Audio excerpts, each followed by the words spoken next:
i radi velike slave Tvoje.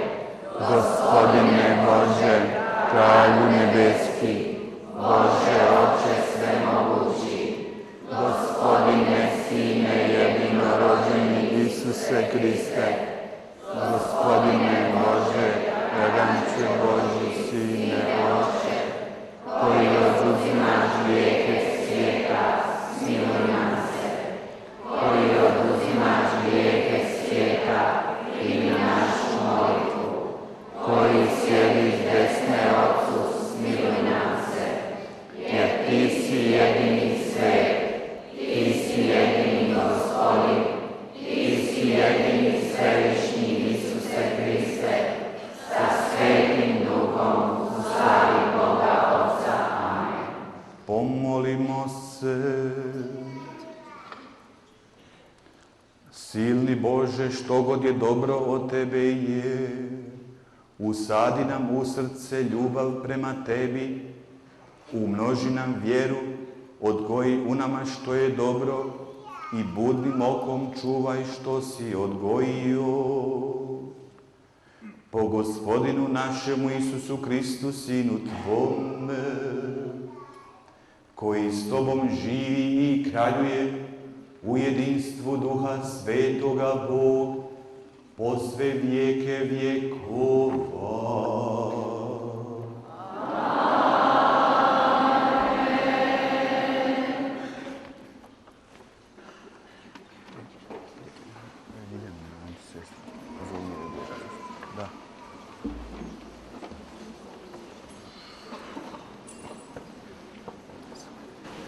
Ponizi se i naći ćeš milost od Gospodina. Čitanje knjige Siravove. Sine moj, budi krotak u poslu svojem i bit ćeš voljeniji nego onaj koji darove dijeli. Što si veći, to se većma ponizi i naći ćeš milost u Gospodina. Jer velika je moć u Gospodina, ali časte ga ponizni. Nema lijeka bolesti oholnika, jer se opačina u njemu ukorijenila. Srce razborita čovjeka razmišlja o prispodobama i pažljivo uho želja je mudračeva. Riječ Gospodnja. Bogu hvala.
Braćo, niste pristupili opipljivoj gori i usplamtjelu ognju, ni mraku, tami i vihoru, ni ječanju trublje i tutnjavi riječi. Koji su ga slušali, zamoliše da im se više ne govori. Nego, vi ste pristupili gori Sionu i gradu Boga živoga, Jeruzalemu nebeskom, nebrojnim tisućama anđela, svečanom skupu, crkvi prvorođenaca zapisanih na nebu, Bogu, sucu sviju, dusima savršenih pravednika i posredniku novog saveza, Isusu. Riječ Gospodnja.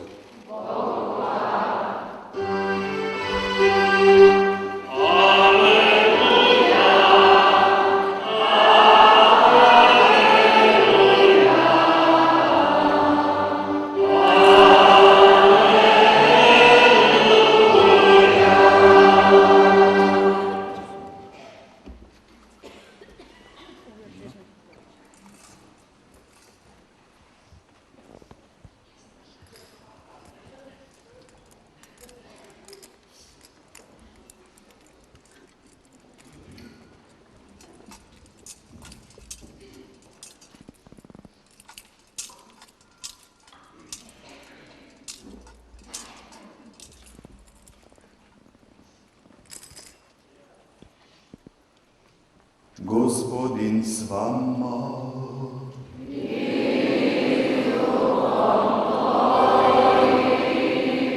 Čitanje Svetog Evanđelja po Luki.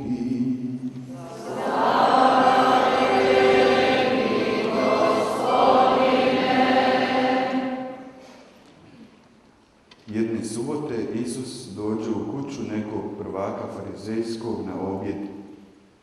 Promatrajući kako uzvanici biraju prva mjesta, kaza im prispodobu. Kada te tko pozove na svadbu, ne sjedaj na prvo mjesto, da ne bi možda bio pozvan koji časniji od tebe, te ne dođe onaj koji je pozvao tebe i njega i rekne ti, ustupi mjesto ovome. Tada ćeš postiđen morati zauzeti zadnje mjesto. Nego kad budeš pozvan, idi i sjedni na zadnje mjesto, pa kada dođe onaj koji te pozvao, da ti rekne, prijatelju, pomakni se naviše. Tada će ti biti to na čast pred svim suslovnicima, jer svaki koji se uzvisuje, bit će ponižen, a koji se ponizuje, bit će uzvišen. A i onome koji ga pozva kaza, kada priređuješ objed ili večeru, ne pozivaj svojih prijatelja, ni braće, ni rodbine, ni bogati, susjeda, da ne bi možda i oni tebe pozvali i tako ti uzvratili. Nego kad priređuješ gozbu, pozovi siromahe, sahate, hrome, slijepe, blago tebi, jer oni ti nemaju čime uzvratiti. Uzvratit će ti se doista po uskrsnuću pravednih. Riječ je Gospodnja. Slava tebi, Hriste. Ko ima mjesto, neka sjedne.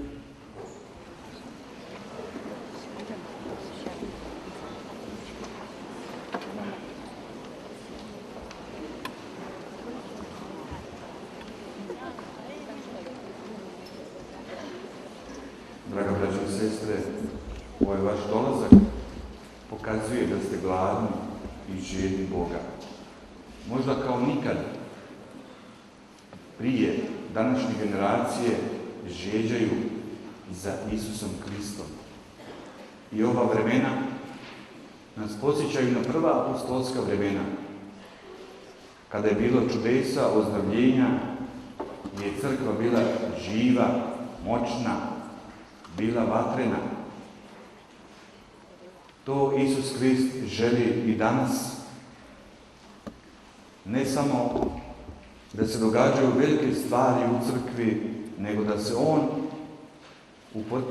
okoristi nama, da Isus Krist svakoga od nas upotrijebi, kako bi On mogao biti instrument u njegovim rukama.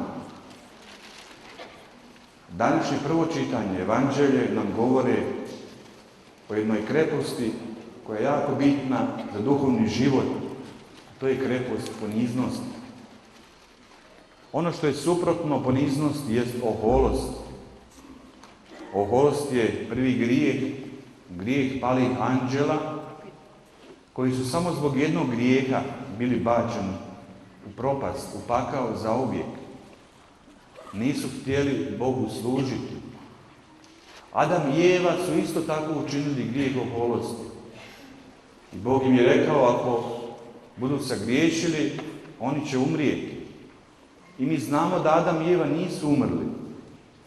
Oni su umrli duhovno, fizički su se kretali. Tako, braćo i sestre, ako činimo teški grijeh, onda mi smo duhovno mrtvi. Mrtvi smo za Boga, za duhovne stvari. Mrtvi smo za darove.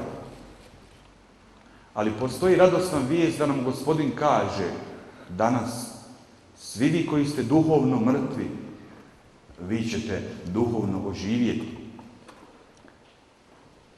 Jer Isus je naše uskrsnuće i naš život. Kada se s Bogom pomirimo, kada se odreknemo grijeha, kad se obratimo, Bog nas je zamilovao i On nas pere u krvi Isusa Krista, nevinoga jaganjca. Kada smo oholi, Isus Krist nas ne može zagrliti. Isus grli one koji su ponizni. Veli se u Svetom pismu da Bog se protivi oholima, a poniznima daruje milost. Pa ćemo vidjeti i kazati nešto o poniznosti, o toj kreposti.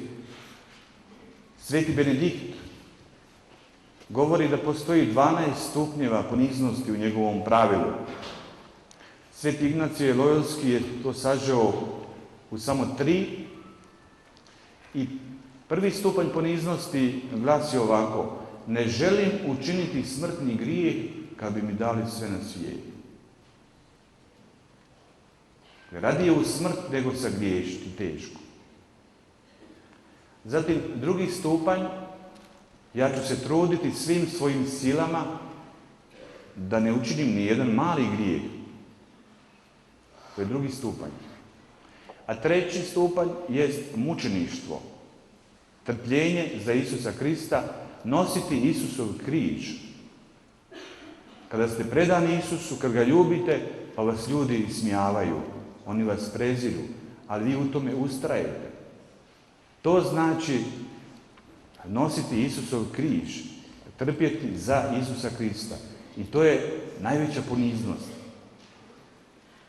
Ja vjerujem da su vam mnogi kazali kad ste dolazili ovdje, vi koji dolazite možda iz Splita, iz drugih mjesta, pa zašto idete, imate crkvu i kod kuće, pa i kod nas je sveta misa, možda neki svećenici, ali vi idete za snagom, iako su neki od vas i bili na svetim misama. Ali vas Duh Sveti nosi, ništa vas ne može zaustaviti. I to je, braćo i sestre, velika poniznost. I vaša je vjera velika. I zato je Isus mnogi od vas izliječio dok ste putovali autobusom, dok ste išli u svome autu, dakle na bilo koji način tim sredstvima po vašoj vjeri. Zato ćemo danas, dakle, moliti Gospodina da nas pribroji u tu treću poniznost. Zatim, braćo i sestre, između nas ovdje koji smo došli, ili između svih kršćana, postoje 3 vrste ljudi, kao što imaju 3 vrste poniznosti, 3 vrste ljudi. Prva vrsta kršćana, to su oni koji odgađaju svoje obraćenje do smrti. Tako oni kažu, ja ću živjeti, ja vjerujem u Boga, ali otiću na misu samo za Božić, za Uskrs, za Veliku Gospu. Ali kad dođe čas moje smrti, ja ću se obratiti, pokajati se, pozvati svećenika i tako ću spasiti svoju dušu. Ali, braćo i sestre, mi ne znamo ni dana, ni časa svoje smrti. Možemo umrijeti nakon što izađemo iz crkve, možda danas. Danas mnogi stradavaju u prometnim nesrećama, u motorima, u požarima, u raznim katastrofama. Postoji jedna izreka, ako se nismo posvetili pod mlade dane, nećemo ni po stare. I kako smo živjeli, tako ćemo dočekati i smrt. Stoga je današnji poziv i evanđelja i današnjih čitanja da se odlučimo za Isusa Krista, da se opredijelimo već danas. I nemojte kazati, pa ja nisam išao 50 godina u crkvu, bio sam komunist, zašto bi išao sada? Možda je danas došao trenutak, 5 do 12, da se obratimo Gospodinu, da se odlučimo za Isusa Krista, da ga slijedimo, da s Isusom Kristom imamo osoban, intiman odnos. Jer, braćo i sestre, mi kao kršćani ne možemo živjeti polovično, komotno, jednom nogom u crkvi, a drugom u svijetu.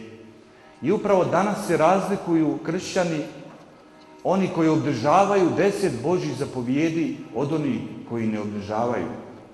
Dakle, oni koji žive po duhu, žive po evanđelju, a to ste vi. Druga vrsta ljudi, braćo i sestre, kršćana ili katolika, to su oni koji sjede na 2 stolice. Kod nas postoji jedna izreka, želim uzeti i ovce i novce. Služiti, dakle Isus kaže, ne možeš služiti Bogu i đavlu. Ne možeš, dakle, sjediti na 2 stolice, služiti dvojici gospodara. Mi se moramo odlučiti. Jer došlo je vrijeme da kršćani se radikalno trebaju predati Isusu Kristu ili neće moći opstati. Dakle, ova druga skupina ljudi, to su oni koji možda i odlaze na misu, ali i proklinju, i psuju Boga, i đavlekaju, i odlaze i vješticama po pomoć, čarobnjacima, na bioenergiju i na reiki. Evo, toga se treba odreći i danas potpuno svoj život predati Isusu i svoje obitelji.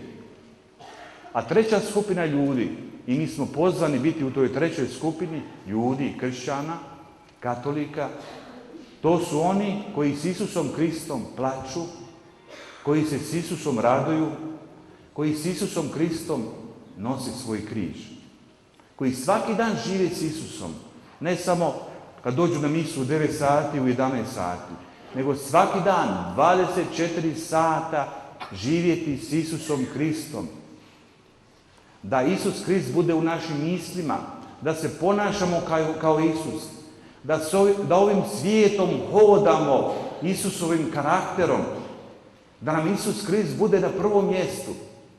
Jer, braćo i sestre, kada je Isus na prvom mjestu, onda sve ostale stvari dolaze na svoje mjesto. I dalje Sveti Ignacije nam govori, kada je u pitanju naša odluka za Boga, da postoje 2 zastave. Jedna je zastava neprijatelja Božjega, dakle Sotone, a jedna zastava je Krista Gospodina. Na zastavi Isusa Krista piše ljubav, poniznost, poslušnost, strpljivost, radost. A na zastavi neprijatelja Božjega oholost, zavist, bludnost, praznovjerje, proklinjanje, osveta, neopraštanje, hula na Boga.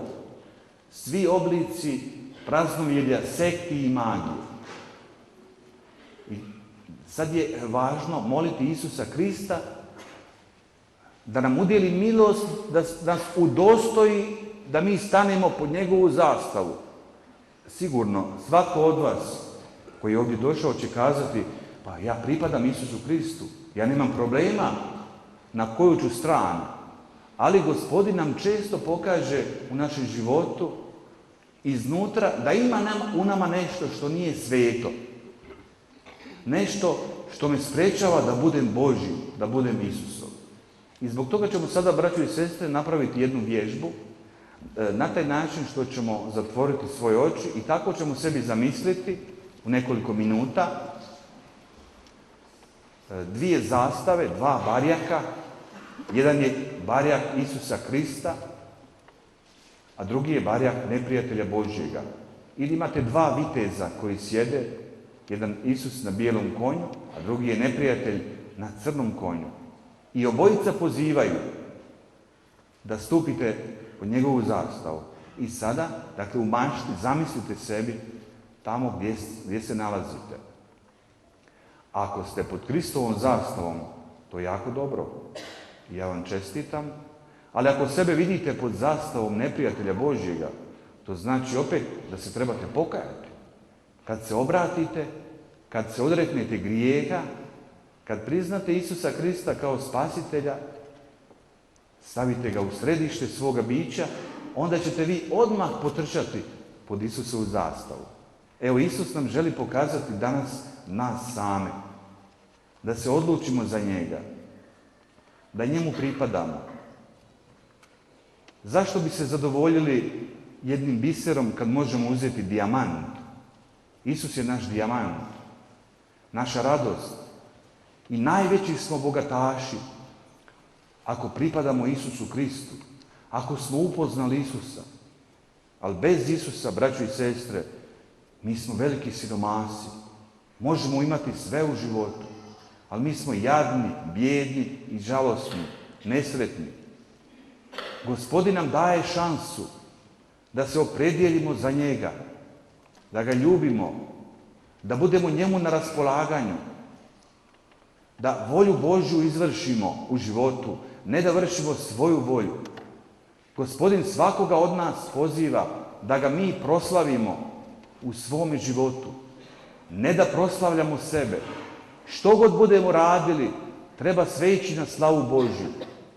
Što sam ja do sada učinio za Isusa Krista? Što danas činim za Isusa? Što ću učiniti u budućnosti za Isusa Krista?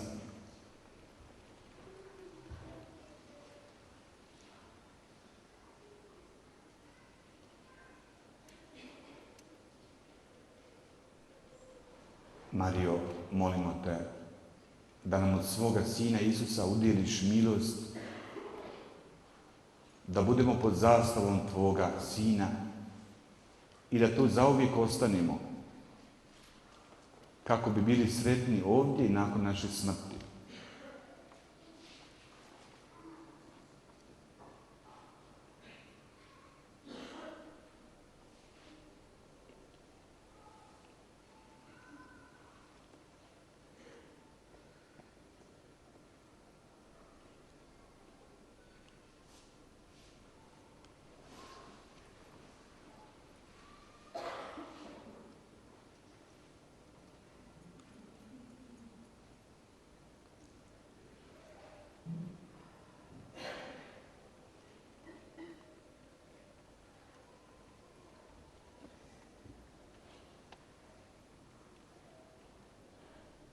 Veliki Karl Rahner rekao je da kršćanin 21. stoljeća ili će biti svetac, bit će mistik ili ga neće biti.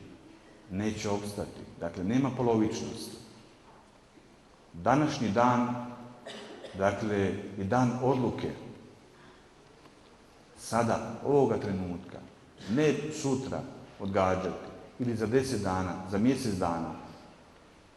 Gospodin te je ovdje pozvao da mu otvoriš srce, da ga prihvatiš kao svoga, da ga zamoliš, da ti oprosti grijehe, kako bi on mogao ući u tvoj život, u tvoje srce, u tvoju obitelj. Zato ponovite za mnom, braćo i sestre, Gospodine Isuse Kriste. Gospodine Isuse Kriste. Ja, neka svatko kaže svoje puno ime i prezime. Danas te prihvaćam kao svoga kralja, kao svoga jedinog, suverenog spasitelja. Oprosti mi moje grijehe, operi me u svojoj presvetoj krvi, očisti me od svega onoga što je nečisto,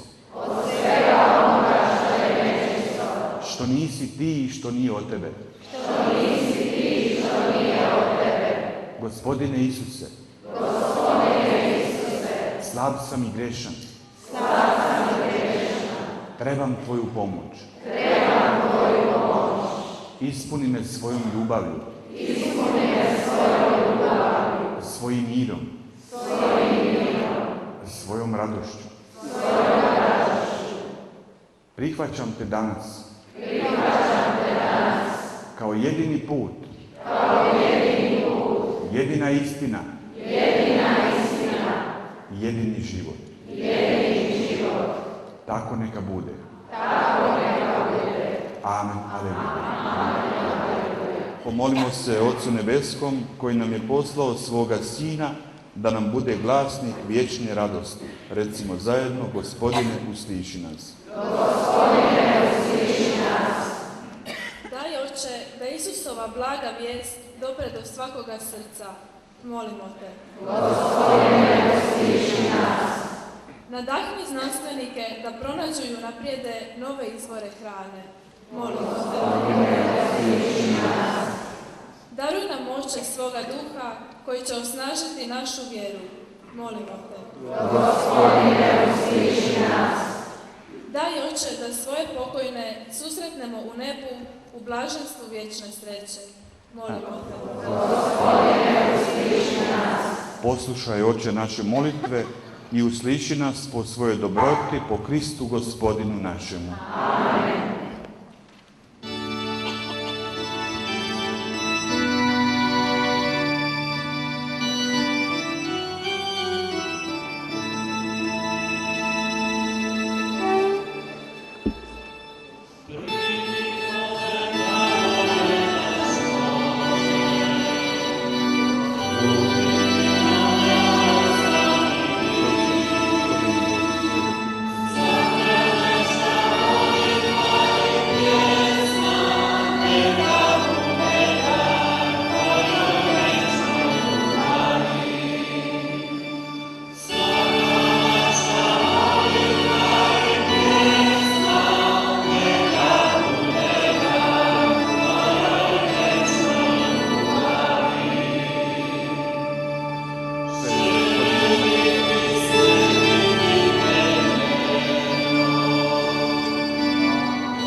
Molite, braćo i sestre, da moja i vaša žrtva bude ugodna Bogu Otcu Svemogućemu.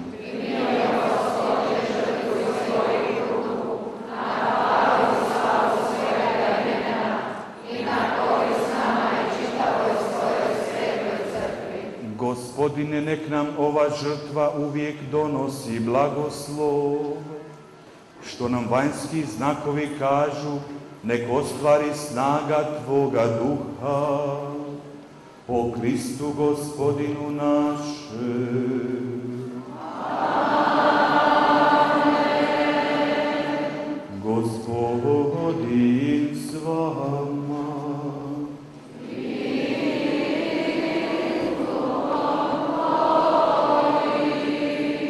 Gore srca.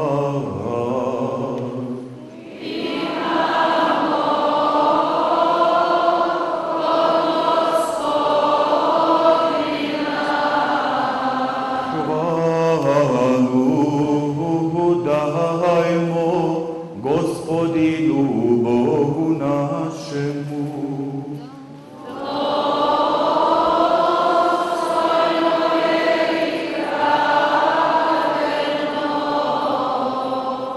Uistinu je dostojno i pravedno, pravo i spasonosno da vazda i svagdje zahvaljujemo Tebi, Gospodine, sveti Oče, svemogući vječni Bože, po Kristu našem Gospodinu. Njegovo je divno djelo što smo po vazmenom otajstvu od grijeha i jarma smrti pozvani na milost. Rod smo izabrani kraljevsko svećenstvo, sveti puk, narod tebi stečen, da posvuda navještamo tvoja silna djela, jer si nas i same pozvao u svoje divno svjetlo. I stoga s anđelima i arkanđelima, s prijestoljima i gospodstvima i sa svom nebeskom vojskom pjesmu tvoje slave pjevamo bez prestanka.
Uistinu, sveci Gospodine, izvore svake svetosti.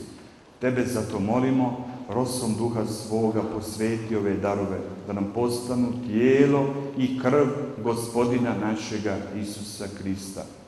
Kad se dragovoljno predao na muku, on uze kruh, tebi zahvali, razlomi i dade učenicima svojim govoreći: uzmite i jedite od ovoga svi, ovo je moje tijelo koje će se za vas predati.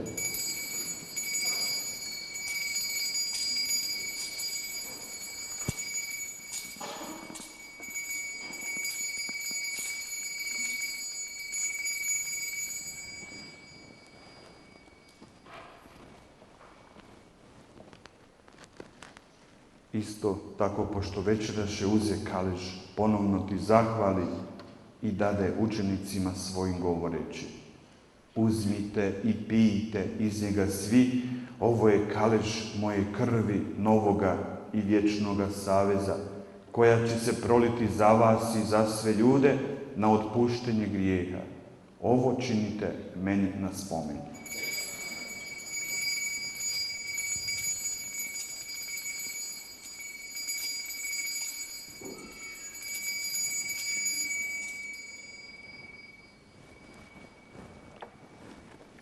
Tajna vjere.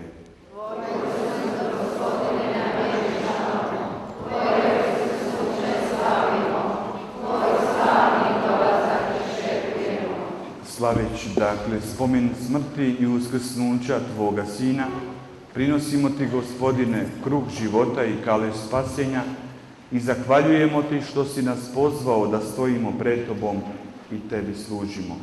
Smjerno Te molimo da nas, pričesnike tijela i krvi Kristove, Duh Sveti sabere u jedno. Spomeni se, Gospodine, crkve svoje širom svijeta, usavrši je u ljubavi, zajedno s papom našim Benediktom i biskupom našim Ivanom i sveukupnim svećenstvom. Spomeni se i naše braće i sestara koji usnuše u nadi uskrsnuća i svih koji preminuše u Tvom smilovanju, privedi ih svjetlu svoga lica.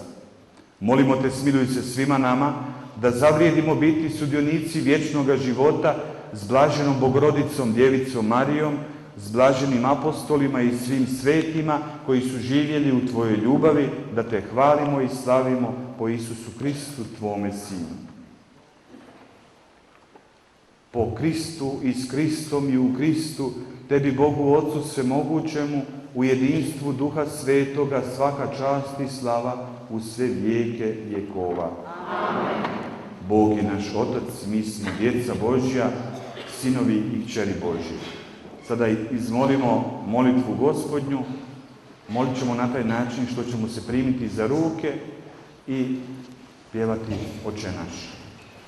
Oče naš, koji jesi na nebesima,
izbavi nas, molimo Gospodine, od svih zala, daj milostivo mir u naše dane, da s pomoću Tvoga milosrđa budemo svagda i slobodni od grijeha i sigurni od sviju nereda, čekajući blaženu nadu, dolazak Spasitelja našega Isusa Krista.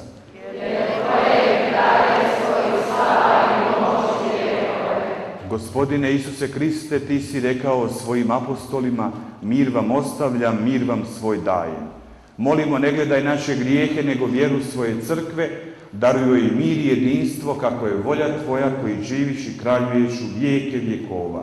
Amen. Mir Gospodnji bio sa svima vama. I s duhom tvojim. Naš jedini mir je Isus Krist i taj mir podijelite jedni s drugima. Dobro, hvala.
Evo jaganjica, evo onoga koji oduzima grijehe svijeta.